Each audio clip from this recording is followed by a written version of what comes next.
সম্মানিত ভিউয়ার্স, আসসালামু আলাইকুম। তুশিবা স্টুডিও ড্রাইভার সিরিজের আরও একটি নতুন ভিডিওতে আপনাকে স্বাগতম।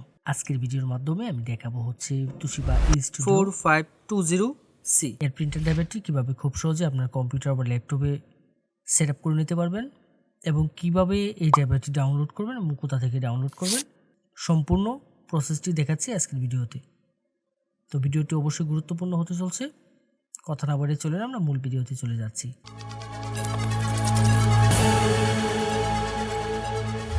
প্রথমে আমরা যে কাজটি করব, আমরা এই ড্রাইভারটি ডাউনলোড করে নেব। ডাউনলোড করার জন্য আমি চলে যাব যে কোনো একটি ব্রাউজারের সার্চ বারে গিয়ে সার্চ করব হচ্ছে softwareshopbd.com। অবশ্য আমি ভিডিও ডেসক্রিপশনে ওয়েবসাইটের লিঙ্কটি দিয়ে দেব। softwareshopbd.com লিখে সার্চ করলে ঠিক এরকম একটা ইন্টারফেস আসবে এবং এখান থেকে আমি যে কাজটি করব, আমার কাঙ্ক্ষিত মডেলের যে ড্রাইভারটি রয়েছে সেটি আমি এখান থেকে ডাউনলোড করব। দেন এই সার্চ বারে চলে যাব, এখানে গিয়ে জাস্ট আমাদের যে কাঙ্ক্ষিত মডেলটি সেই মডেলটি এখানে সার্চ করব। দেন সার্চে ক্লিক করব। ক্লিক করলে আমার এই অ্যাভেলেবেল মডেলের প্রিন্টার ড্রাইভারটি চলে আসবে আমার সামনে। এখান থেকে আমি যে কাজটি করব, জাস্ট এই লিঙ্কের উপর ক্লিক করব। ক্লিক করলে এখানে বিস্তারিত সকল ইনফরমেশনগুলো দেখার একটি অপশন পেয়ে যাব। এখান থেকে সব কিছু আমরা একটু পড়ে দেখে নেব। আশা করব আপনারা সম্পূর্ণ বিষয়টি একটু ধৈর্য সহকারে পড়বেন এখানে নির্দেশিকাগুলো। দেন এখানে ডাউনলোডের জন্য দুটি লিঙ্ক পেয়ে যাবেন, যে কোনো একটি লিঙ্কের উপর ক্লিক করব। ক্লিক করলে ঠিক এরকম ইন্টারফেস আসবে আপনার সামনে। এখানে গুগল ড্রাইভে নিয়ে যাবে এবং দেন দুটি ফাইল একসাথে মাউস ড্র্যাগ করে সিলেক্ট করে ডাউনলোড করে নেব। এখানে একটি ফাইল পেয়ে যাবো হচ্ছে পাসওয়ার্ড আর একটি হচ্ছে ড্রাইভার। তো এখান থেকে ফাইলটা জাস্ট মাউসের রাইট বাটন ক্লিক করে ডাউনলোড করে নেব। দেন ডাউনলোড এনিওয়েতে ক্লিক করব। ক্লিক করে কিছুক্ষণ অপেক্ষা করতে হবে। কিছুক্ষণের মধ্যে ডাউনলোডটি শুরু হয়ে যাবে। ডাউনলোড করার পরে আমরা যে কাজটি করব, ফাইলটিকে ওপেন করে নেব। দেন এখান থেকে ওপেনে ক্লিক করব। ক্লিক করলে ঠিক এরকম একটা ইন্টারফেস আসবে আমার সামনে।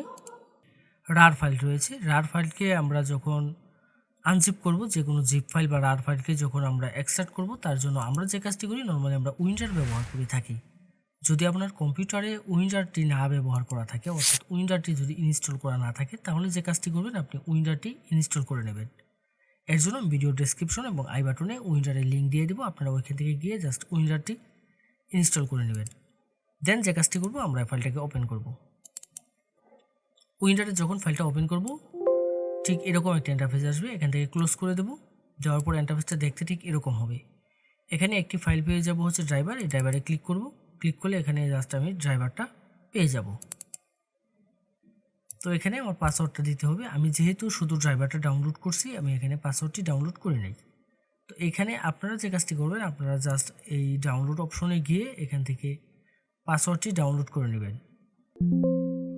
তো দেন এখানে এই মডেলের যে ড্রাইভারটি রয়েছে, সেই ড্রাইভারের এখানে পাসওয়ার্ডটি আমি দিয়ে দিব। পাসওয়ার্ড দেওয়ার ক্ষেত্রে এখানে একটি অপশন পেয়ে যাবেন, এটি হচ্ছে শো পাসওয়ার্ড।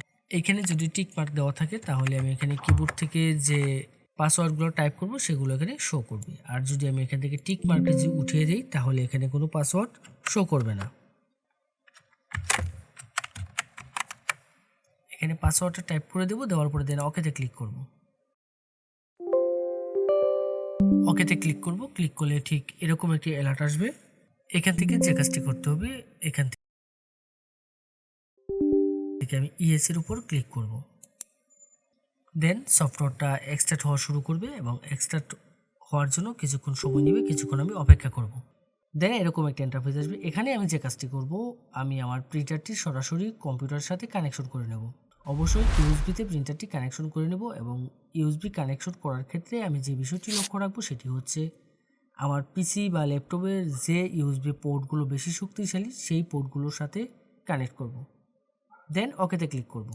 এখানে আসার পরে আমার আর কোনো কাজ করতে হবে না, আমার কিছুক্ষণ অপেক্ষা করতে হবে। কিছুক্ষণের মধ্যেই আমার প্রিন্টার ড্রাইভারগুলো সেট আপ হয়ে যাবে। এক এক করে এখান থেকে সবগুলো ড্রাইভার সেট আপ হয়ে যাবে। দেন এখানে ফিনিশের যে অপশনটি রয়েছে, এই ফিনিশে আমি ক্লিক করব। ক্লিক করে এখান থেকে বেরিয়ে আসব। এখন আমি যে কাজটি করব, আমি এখান থেকে বেরিয়ে এসে আমি জাস্ট চেক করে দেখব আমার প্রিন্টার ড্রাইভারটি সেট আপ হয়েছে কিনা। অবশ্য চেক করার ক্ষেত্রে আমাদের যে কাজটি করতে হবে, আমার কম্পিউটারটি রিস্টার্ট দিয়ে নিতে হবে। কম্পিউটারটি রিস্টার্ট করে নেব, তাহলে দেখবেন প্রিন্টার এবং স্ক্যানার দুটি ড্রাইভারই পেয়ে যাবেন। ফটোশপ 7.0 দিয়ে আমরা স্ক্যান করব। ফটোশপ 7.0 যদি আপনার কম্পিউটার বা ল্যাপটপে সেট আপ করা না থাকে, সেক্ষেত্রে যে কাজটি করবেন, আমাদের ওয়েবসাইটে চলে যাবেন। ওয়েবসাইটে গিয়ে জাস্ট সার্চ বারে সার্চ করবেন হচ্ছে 7.0 লিখে সার্চ করলে আমাদের ফটোশপ 7.0 পেয়ে যাবেন। যে কোনো মডেলের প্রিন্টার ড্রাইভার এবং আপনার প্রয়োজনীয় সকল সফটওয়্যার পাবেন আমাদের ওয়েবসাইটে। যদি আমাদের ওয়েবসাইটে কোনো সফটওয়্যার বা ড্রাইভার আপনি খুঁজে না পান, তাহলে অবশ্যই আমাদের হোয়াটসঅ্যাপে যোগাযোগ করবেন। আমাদের প্রত্যেকটা পোস্টের মধ্যে আমাদের হোয়াটসঅ্যাপ নম্বর দেওয়া থাকবে। এই ছিল আজকের মতো। এরকম গুরুত্বপূর্ণ টেক টিউটোরিয়ালের জন্য অবশ্যই আমাদের চ্যানেলটি সাবস্ক্রাইব করে রাখতে ভুলবেন না। দেখা হবে নতুন কোনো ভিডিওতে।